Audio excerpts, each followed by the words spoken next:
السلام عليكم، ازيكم يا بنات؟ عاملين ايه؟ يا رب تكونوا كويسين. معاكم هدير من قناة بنت من البنات. رجعت تاني في جهاز العروسة، بس المرة دي قسم مختلف. نسميه قسم ايه؟ التحف او البراويز زي ما انت عايزة. المهم حاجات هتشتريها.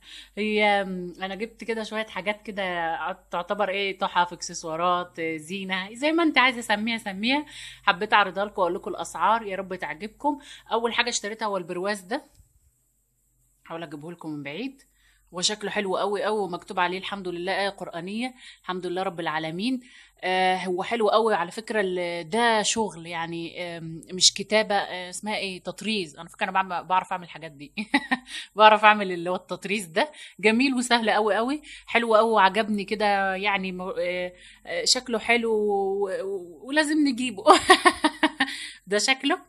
هو ده شكل البرواز. شكله حلو قوي، وكمان البرواز شكله جميل، مش يعني تفاصيله حلوه، ومش اي حاجه يعني. شكله حلو قوي قوي. ده عجبني كده اول ما شفته. ده كان ب 200 جنيه. ده اول حاجه انا جبتها. تاني حاجه جبتها هذه الساعه الفخيمه. دي ساعه كلاسيكيه على فكره. انا بالنوع الكلاسيك، او اللي بيحب الحاجات اللي هي كده يعني، اللي هي كلاسيك، او مش بحب الحاجات المودرن.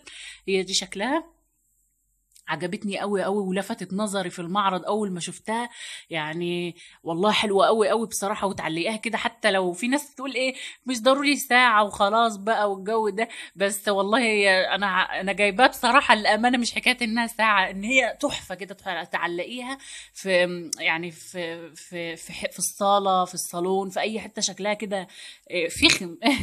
شكلها حلو قوي.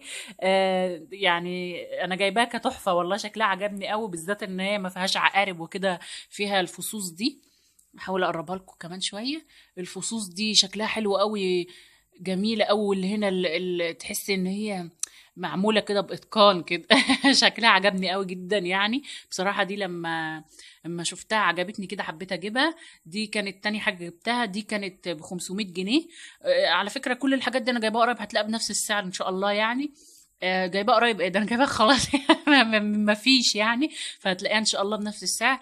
بس هي والله حلوه قوي قوي. انا بحب الساعات اللي هي الكلاسيك دي، مش بحب الساعات المودرن قوي.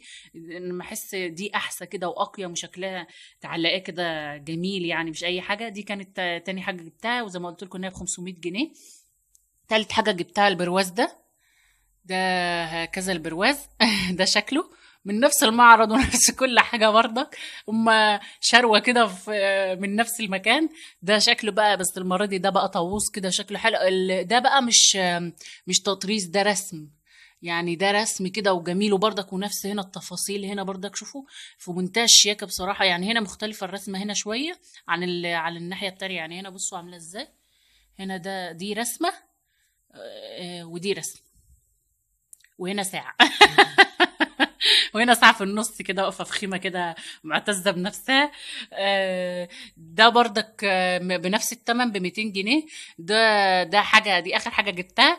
هو النهاردة حاجات صغننة كده بس. إيه يعني، لازم نجيبها وكده. وإن شاء الله لما أجيب حاجات تانية في قسم التحف اللي فتحناه النهاردة، إن شاء الله هصورها لكم برضك، وأقول لكم أسعارها، وأقول لكم كل حاجة. لأن أنا على فكرة، أنا عايزة أقول لكم على حاجة. تقريبا أنا كل الأسعار اللي بقولها لكم هي الأسعار اللي موجودة في السوق، لأن أنا بنزل أجيب يعني. بنزل اجيب واصور لان انا بجهز قريب يعني. انا مش مجهزه من زمان وبصور بوريكم الحاجات، لا انا بجهز.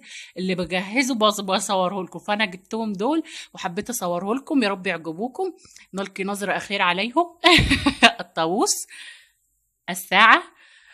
الحمد لله رب العالمين. يا رب كده. يفتح علينا.